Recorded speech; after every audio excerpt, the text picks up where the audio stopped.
Hinostage ng isang lalaki sa bagong silang Caloocan ng 3 niyang anak at 3 pamangkin. Ang dahilan ng suspect, gusto niya makita ang kanyang asawa at magkabalikan sila. Balitang hatid ni Athena Imperial. Ginagawa mo kasing bato yung puso mo, ayaw mo pakinggan Lumuhod at nagmakaawa ang lalaking ito sa kanyang asawa para patawarin siya sa pang-hostage ng 6 na bata, kabilang ang 3 nilang anak, pasado alas 8 kagabi sa Golden Valley, Bagong Silang, North Caloocan. Nagawa lang daw ito ng suspect dahil sa nais niyang magkabalikan silang mag-asawa. Marami tayong pinagdaanan Gusto ko po kasi habang magkasama po kami para maayos po kami. Hindi po yung san-san siya umuwi, san-san siya natutulog.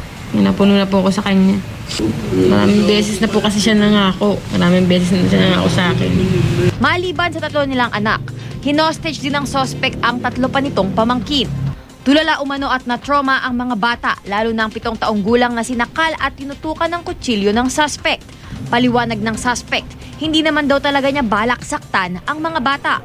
Katunayan, naglalaro pang araw sila habang nasa loob ng kwarto. Ang pagkulong at pagbabantang sakta ng mga ito raw kasi ang naisip niyang paraan para magpakita sa kanya ang kabiyak. Pero ayon sa pulisya, kasi ang nangyari, yung sinasabi niyang naglalaro yung ibang bata. Pero yung isa si Rodora, yung 7 years old, yun yung kanyang sinakal at knife point, yun ang kanyang hinostage. Pwede natin siyang idemanda ng illegal detention in relation to RA 7610, yung child abuse, dahil involved ay children. And then didemanda rin natin siya ng yung BP6, yung deadly weapon. And then pwede rin natin siya idemanda ng alarm and scandal. Nahirapan umano ang mga otoridad sa pakikipagnegosasyon sa suspect na umabot sa halos 3 oras. Sa huli, si Mrs. din ang nakapagpaamo sa kanya. Huwag na sanang give up yung namin, pagsasama namin. Ayaw po talaga Ngayon po, 14 years, pero 14 years niya ako pinahirapan. Marami po siya pagkukulang sa mga anak ko.